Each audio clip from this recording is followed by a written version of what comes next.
নিয়তি। রাধা আমাকে বলে, কৃষ্ণ, যদি তুমি জানো যে নিয়তিতে কি আছে তাহলে তাকে বদলে দাও না কেন? মহাদেব আমাকে বলেন যে শ্রীকৃষ্ণ, যদি আপনি এটা জানেন যে সাম্বের নিয়তি এটাই, তাহলে আপনি তাকে বদলানোর চেষ্টা কেন করেন? কেন? কারণ আমি একজন পিতা, আর পিতার কর্তব্য এটাই, তিনি যেন সম্ভাব্য সব চেষ্টা করেন নিজের সন্তানের মঙ্গলের জন্য। নিয়তি আমি জানি, কিন্তু এটাও আমি জানি যে কর্মের থেকে বড় আর কোনো নিয়তি হতে পারে না। অভিজ্ঞতাও রয়েছে যে কর্মের হাতে নিয়তির এই চক্র বদলে যেতে পারে। তাই জীবনে যদি আপনার কখনো এমন মনে হয় যে এটা তো অসম্ভব, তখনও চেষ্টা করা কখনোই ছাড়বেন না। কে বলতে পারে আপনারই কর্মের কোনো এক বীজ হয়তো নিয়তির চাকায় আটকে গেল আর নিয়তিকে নিজের পথ পাল্টাতে হলো, ঠিক কি না?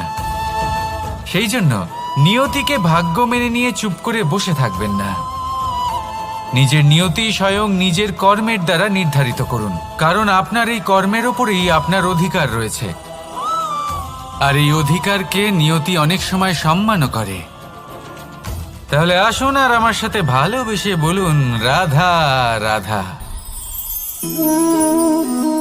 শক্তি এক অত্যন্ত বিচিত্র বস্তু, বা বলতে পারেন অনুভূতি।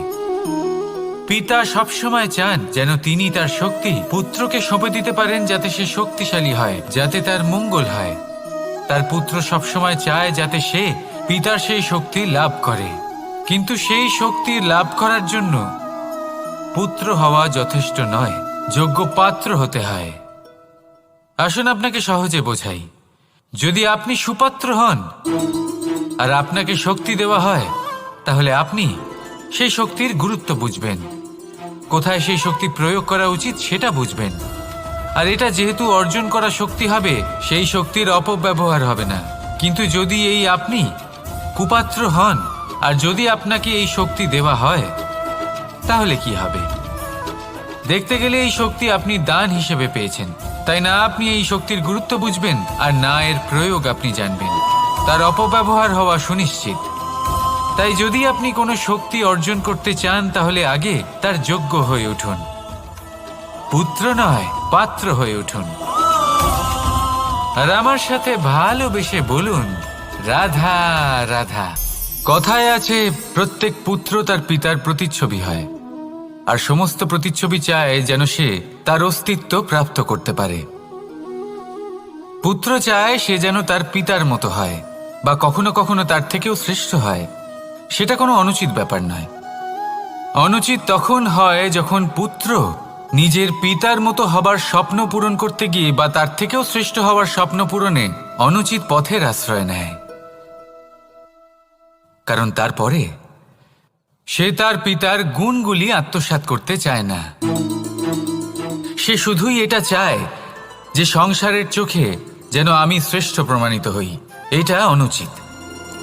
সংসারে এমন অনেক মানুষ আছেন যারা এই কারণে শ্রেষ্ঠ হবার চেষ্টা করেন যাতে তার পরিবারের তার পিতার সম্মান বৃদ্ধি পায়। এমনও মানুষ থাকেন, আর এটাই হলো পার্থক্য উদ্দেশ্যের। মনে রাখবেন, যদি আপনার উদ্দেশ্য শুভ হয় তাহলে পথও শুভ হবে, যদি আপনার উদ্দেশ্য অশুভ হয় তাহলে পথও অশুভ হবে। তাহলে নিজের পিতার মতো হবার চেষ্টা অবশ্যই করুন, তার থেকেও শ্রেষ্ঠ হওয়ার চেষ্টা অবশ্যই করুন, কিন্তু মনে রাখবেন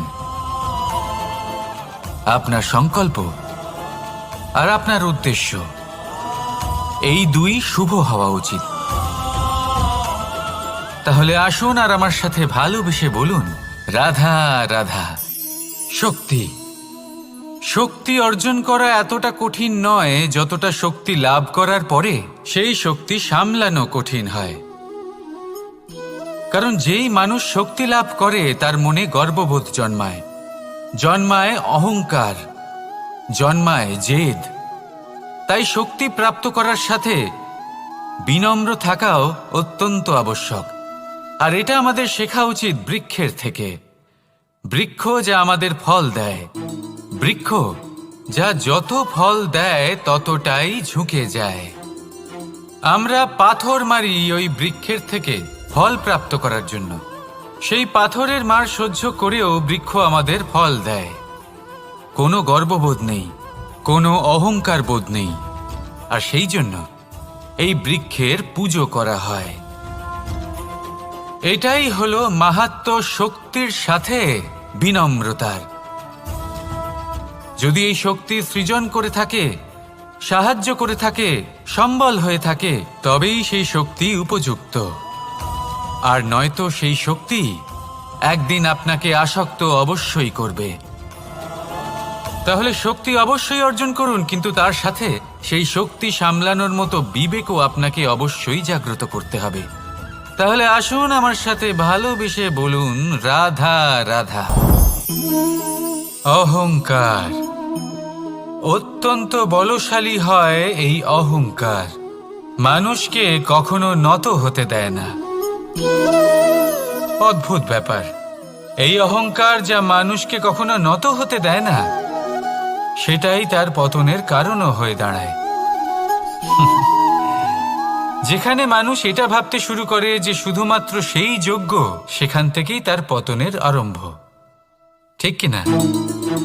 দেখুন, যদি কোনো মানুষ এটা ভাবে যে আমি এই সব কিছু করতে পারি, তাহলে তা হলো বিশ্বাস। কিন্তু যদি সে এটা ভাবতে থাকে যে শুধুমাত্র আমি এই কাজ করতে পারি, তাহলে তা হলো সেই ব্যক্তির অহংকার। আর এটা আপনাকে বিনাশের দিকে অবশ্যই নিয়ে যাবে। মনে রাখবেন, যখন আমি আর শুধুমাত্র এই দুই এক হয়ে যায়, সেখান থেকে আপনার পতনের সূত্রপাত হবেই। তাই আপনি কখনোই এই অহংকারের চক্রব্যূহে ফেঁসে যাবেন না। বিশ্বাস রাখুন নিজের ওপর এবং অন্যের ওপরও। আর মনে রাখবেন, বিশ্বাসের মধ্যে বিশ্বের প্রত্যেকটা বস্তু বসবাস করে। তাই এই অহংকারকে ত্যাগ করে ফেলুন আর আত্মবিশ্বাসের ওপর মনোসংযোগ করুন। আর আমার সাথে ভালোবেসে বলুন, রাধা রাধা। মানুষ নিজের জীবনে ঈশ্বরকে খুব মান্য করে। ওনার জন্য কি না করে, ভিন্ন ভিন্ন নামে তাকে স্মরণ করে, তাকে পুজো করে, তার আরাধনা করে। সে জানে যে ঈশ্বর তাকে শক্তি অবশ্যই দেবেন, তাকে সাহায্য অবশ্যই করবেন। কিন্তু যখন প্রশ্ন আসে গুরু এবং ঈশ্বরের, তখন গুরুর মান কখনো কম হওয়া উচিত নয়। কারণ সত্যি বলতে কি, গুরুই হলেন সেই সিঁড়ি যা বেয়ে আপনি ঈশ্বরের কাছে পৌঁছানোর পথ খুঁজে পাবেন। সেই পথ আপনি গুরুর থেকেই পাবেন। গুরু না থাকলে আপনি কখনো ঈশ্বর লাভ করতেই পারবেন না। আর জীবনে অনেক সময় লক্ষ্যের থেকেও অনেক বেশি গুরুত্বপূর্ণ হলো পথ। তাই এই পথের সম্মান করতে শিখুন, অর্থাৎ গুরুকে সম্মান করতে শিখুন। কারণ গুরুই হলেন পরমেশ্বর। তাহলে আসুন আর আমার সাথে ভালোবেসে বলুন, রাধা রাধা। আপনার জীবনে আপনার প্রকৃত বন্ধু আসলে কে? আপনার সব থেকে শ্রেষ্ঠ মিত্র আসলে কে? তিনি যিনি সময় এলে পরে আপনাকে সাহায্য করেন, নাকি তিনি যিনি সময় এলে পরে আপনাকে অর্থ দেন? দেখুন, আমরা হলাম মানুষ, আমাদের জীবনে লেনদেন চলতেই থাকে। এটা আমাদের জীবনের অভিন্ন অংশ। কিন্তু অনেক সময় এমন হয় যে আমরা তাকেই নিজের প্রকৃত বন্ধু বলে মনে করি, যিনি আমাদের একটা বহুমূল্য উপহার দেন। ঠিক কিনা?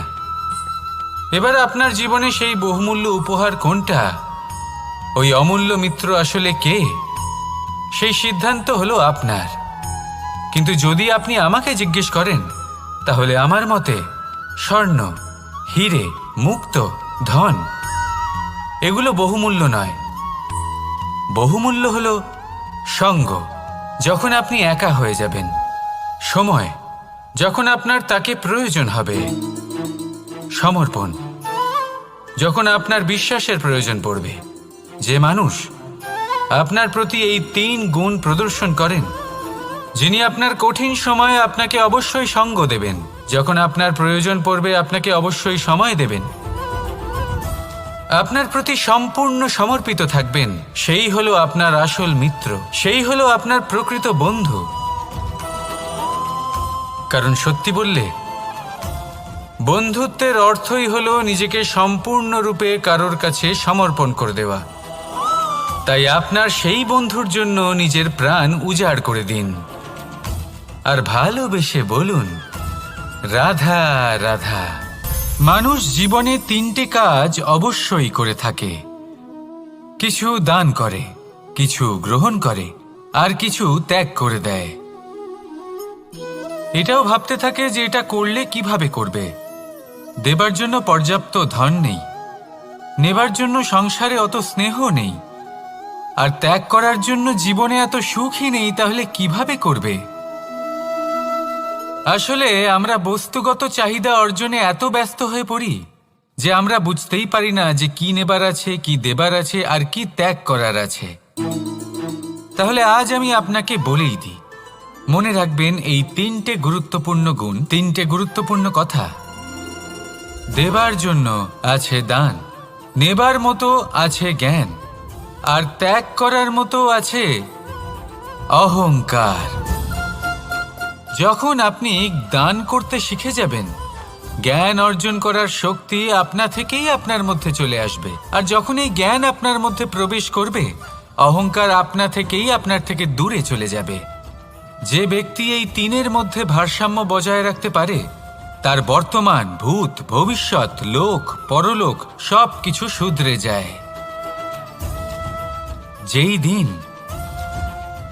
আপনি দান করতে শিখে যাবেন, জ্ঞান আহরণ করতে শিখে যাবেন, অভিমান ত্যাগ করতে শিখে যাবেন, আপনার সর্বশক্তিশালী, সর্বশক্তিমান পরমেশ্বরেরও প্রয়োজন পড়বে না। কারণ তখন ঈশ্বর আপনার মধ্যেই বাস করবেন। তাহলে আসুন আর আমার সাথে ভালোবেসে বলুন, রাধা রাধা। জীবনে অনেক সময় সমস্যা আমাদের চারদিক থেকে ঘিরে ফেলে। এই সমস্যা নানান ধরনের হতে পারে। আর্থিক সমস্যা হতে পারে, পারিবারিক সমস্যা হতে পারে, কোনো সম্পর্ক নিয়ে সমস্যা হতে পারে, কখনো কোনো দৈনিক সমস্যা হতে পারে, কখনো কোনো দ্বন্দ্ব হতে পারে, অনেক সমস্যা হতে পারে। কিন্তু যখনই কোনো সমস্যা আসে, আমাদের মনে তার জন্য একটা উত্তর অবশ্যই থেকে থাকে, যা আমাদের অন্তরে রয়েছে। একে আমরা বলি আত্মা। আত্মা হলো পরমাত্মারই রূপ, আর পরমাত্মা তা কখনোই কিছু অনুচিত চাইবে না, তাই তো? এই আত্মা খুব ভালো করে জানে যে কোনটা উচিত আর কোনটা অনুচিত। যদি আসল বিষয়ের কথা বলি, তাহলে আপনাকে নিজের মনকে বুঝতে হবে।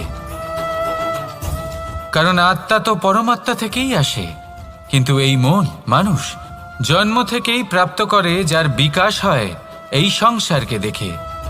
যেদিন আপনার এই মন আর আপনার এই আত্মা, এই দুই এক হয়ে যাবে, আত্মসাৎ হয়ে যাবে, সেদিন আপনার জীবনে না কোনো সমস্যা থাকবে, না কোনো ঝঞ্ঝাট থাকবে, না কোনো সংকট থাকবে।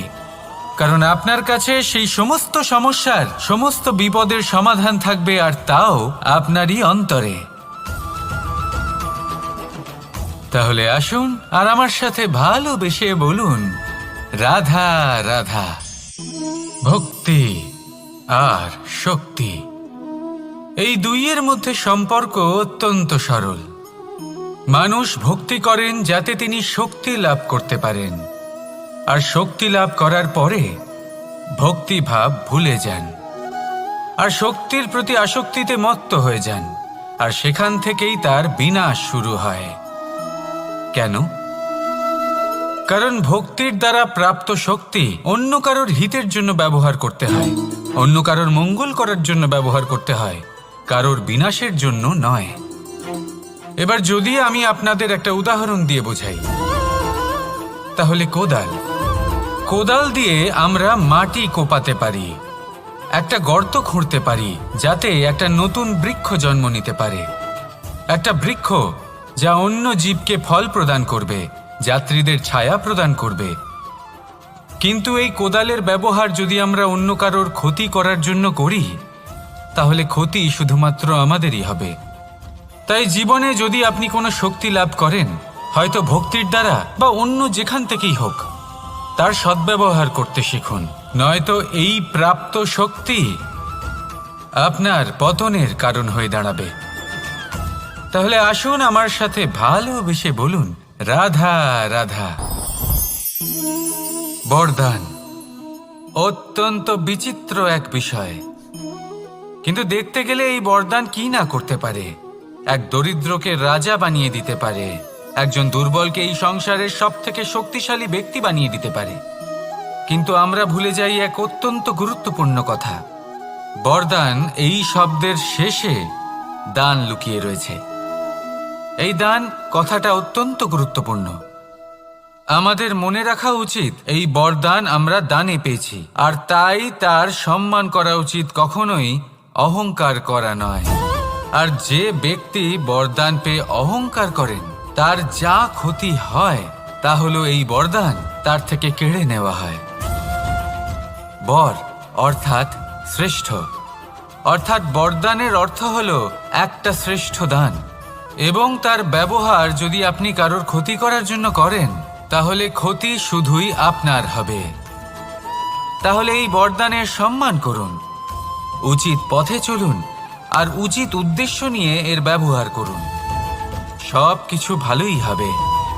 তাহলে আসুন আর আমার সাথে ভালোবেসে বলুন রাধা রাধা। পিতা আর পুত্রের সম্পর্ক অত্যন্ত মধুর হয়ে থাকে। পিতা স্বপ্ন দেখেন, তাকে পূর্ণ করার সকল সম্ভাব্য চেষ্টা করেন, কিন্তু তাও অনেক সময় ওনার স্বপ্ন অপূর্ণ থেকে যায়। তখন পিতা ভাবেন যে স্বপ্ন উনি পূর্ণ করতে পারেননি ওনার সন্তান তা অবশ্যই পূরণ করবে।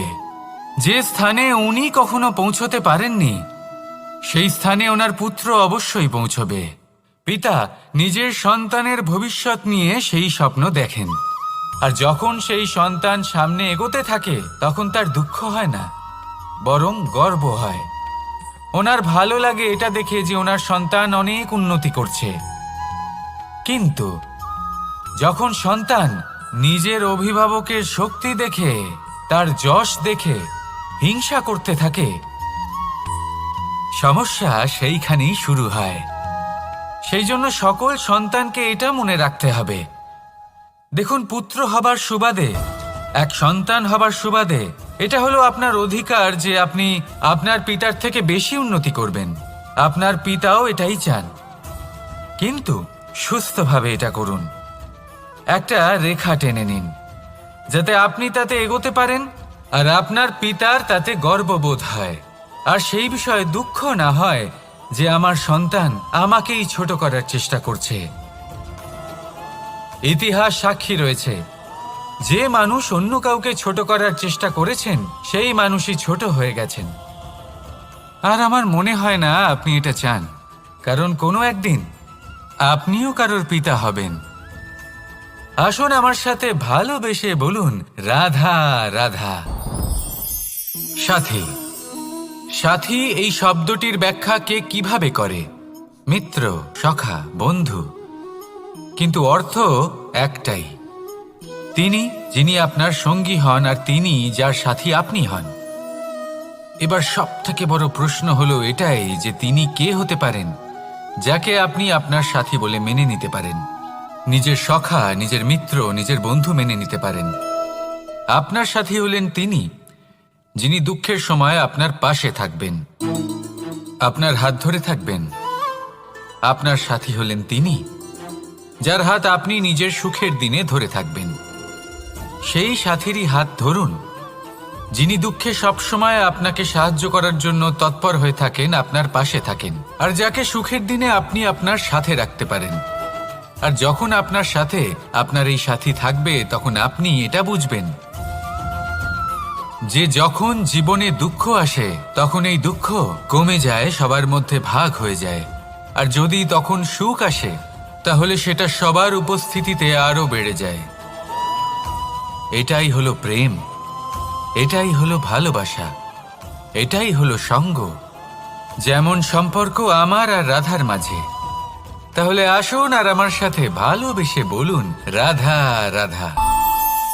আমাদের মনে যখন কোনো প্রশ্ন ওঠে, কোনো দ্বন্দ্ব জাগে, তখন আমরা যাই আমাদের গুরুর কাছে, আমাদের আরাধ্যের কাছে গিয়ে জিজ্ঞেস করি। এইভাবেই একদিন আমি পৌঁছলাম আমার আরাধ্যের কাছে, আমার মহাদেবের কাছে।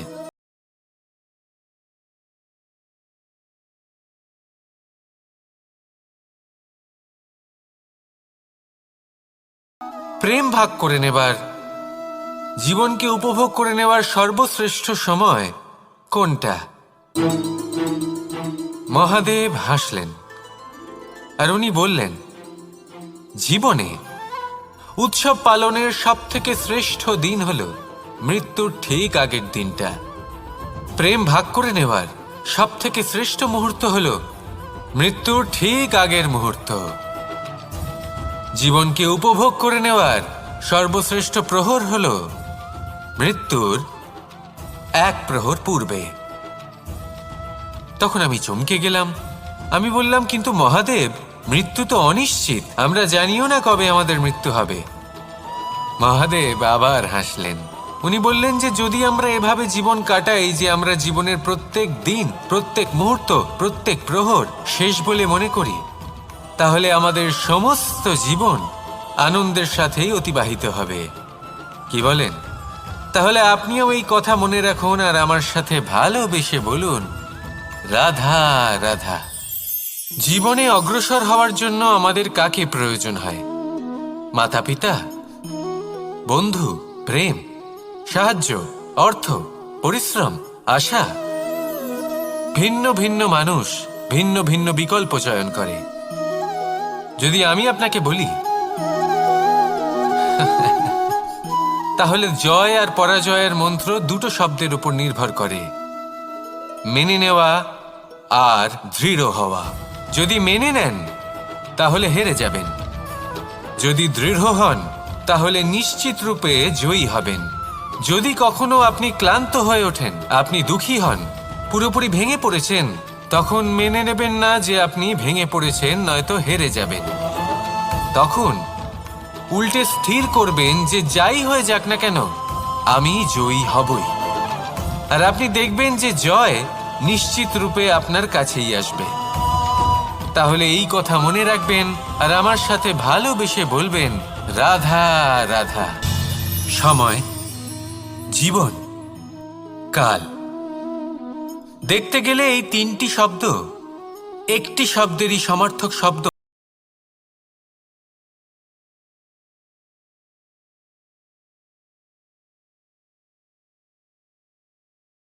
জীবন চলতে থাকে, কালচক্র চলতে থাকে। এই সময় কেটে যায়, কিন্তু এই জীবন, একে যাপন করতে হয়। কি বলেন? এই জীবনে কিছু করুন বা কিছু না করুন, জীবন এমনি কেটে যাবে, আপনি জানতেও পারবেন না। কিন্তু সেটা আমাদের উদ্দেশ্য নয়, একে যাপন করতে হবে। এই জীবনে প্রেরণা পেতে শিখুন, প্রেরণা দিতে শিখুন, আহ্বান গ্রহণ করতে শিখুন, আহ্বান জানাতে শিখুন, মহান কাজ করতে শিখুন, ধন্যাত্মক বোধ জাগিয়ে তুলুন। জীবন অতিবাহিত করার অর্থ কি তা আপনি শিখে যাবেন। কারণ সময় কেটে যায়, সমস্ত যুগ কেটে যায়, কিন্তু জীবনের রীতি জীবন কাটিয়ে দেওয়া নয়, জীবন যাপন করা। এই জীবন সম্পূর্ণরূপে অনুভব করতে হবে, নতুন পথ বানাতে হবে। এবারে যদি এই জীবন বাঁচার সময় একবার ভেবে দেখুন, যদি মনে প্রেম থাকে, সদ্ভাবনা থাকে, তাহলে কি হবে? এই জীবনকে বাঁচার অনুভূতিটাই অন্যরকম হয়ে যাবে, একটা আনন্দময় অনুভূতি লাভ করবেন। তাহলে এটাই করুন আর আমার সাথে ভালোবেসে বলুন, রাধা রাধা। আপনি কি কখনো কোনো জলের ধারা দেখেছেন? তার সামনে যতই মাটি থাকুক না কেন, যতই কাদা থাকুক না কেন, যখন এই জলের ধারা বইতে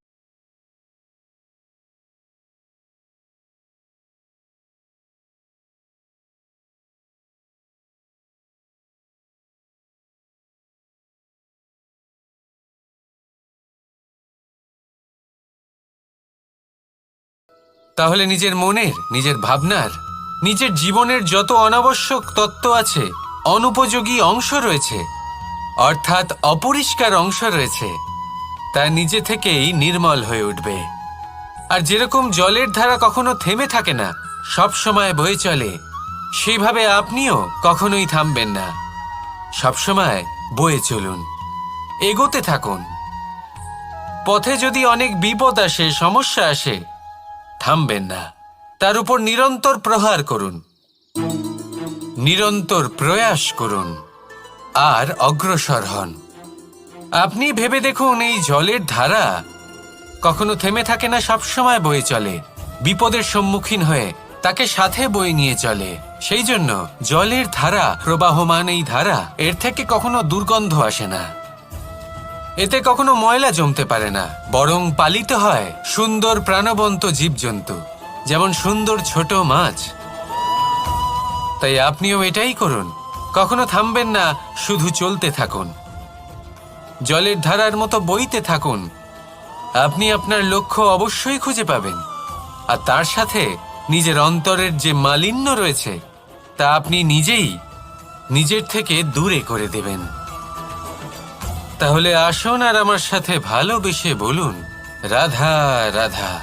এবার অনেক সময় মানুষের মনে এরকম প্রশ্ন আসে যে এই সংসারে সবথেকে বড় বিপদ কি? কেউ বলে ধর্ম সংকট, আবার কেউ বলে প্রাণের ওপর আসা সংকট। প্রত্যেক মানুষের জীবনে বিভিন্ন সংকট আসে, আর এই সমস্ত সংকট অত্যন্ত বিচিত্র হতে পারে। এই সমস্ত সংসার হলো সংকট দ্বারা পরিপূর্ণ। ঠিক আছে, আপনাকে একটা উদাহরণ দিই। একজন ধনী ব্যক্তি, এবার ওনার জীবনে সংকট কি হতে পারে?